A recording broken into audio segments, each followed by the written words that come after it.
តុលាការប្រជាជនស្ដាប់សក្ខីកម្មលើអំពើហិង្សាកើនឡើងប្រឆាំងនឹងគ្រីស្ទបរិស័ទនៅក្នុងប្រទេសឥណ្ឌា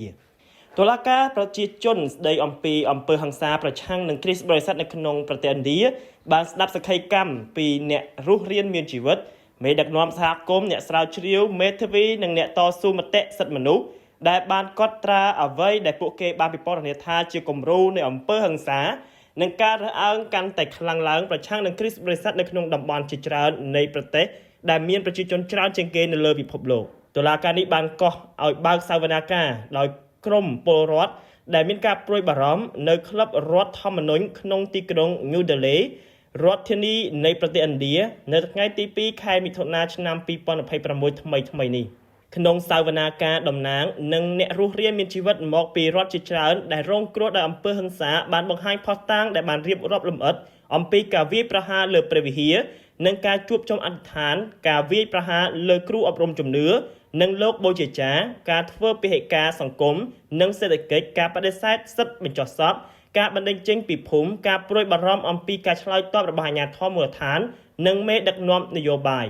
នៅក្នុងការបើកសវនាការអ្នកកាសែតជើងចាស់និងជាសកម្មជនសិទ្ធិមនុស្សលោកជន់ដាវ៉ាល់បាននិយាយអំពីអំពើហិង្សាប្រឆាំងនឹងគ្រីស្ទសាសនាសហសម័យនៅក្នុងបរិបទប្រវត្តិសាស្ត្រដ៏ទូលំទូលាយមួយលោកបានរំលឹកឡើងវិញនៅការសម្លាប់អ្នកដែលប្រកាសដំណឹងល្អជនជាតិអូស្ត្រាលីលោក Graham Skenes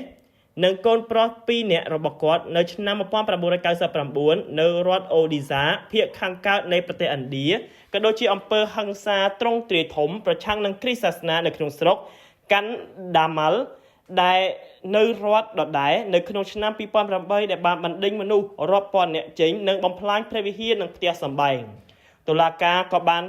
ចាក់បញ្ចាំងខ្សែភាពយន្តឯកសារមួយដែលបង្ហាញពីឧបទ្ទវហេតុនៃអំពើហិង្សាប្រឆាំងនឹងគ្រីស្ទសាសនានៅក្នុង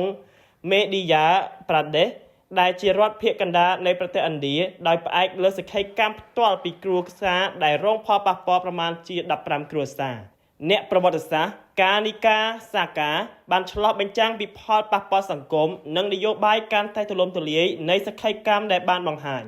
លោកស្រីបានប្រមានប្រឆាំងនឹងអ្វីដែលលោកស្រីបានបរិនិថាជាការធ្វើឲ្យមានលក្ខណៈធម្មតានៃការមិនអោតអោនចំពោះភាគច្រើននិងលំហូររួមតូចសម្រាប់សេរីភាពសាសនានិងប្រជាធិបតេយ្យអតីតគណៈកម្មការផែនការស៊ីដេដាម៉ាដេត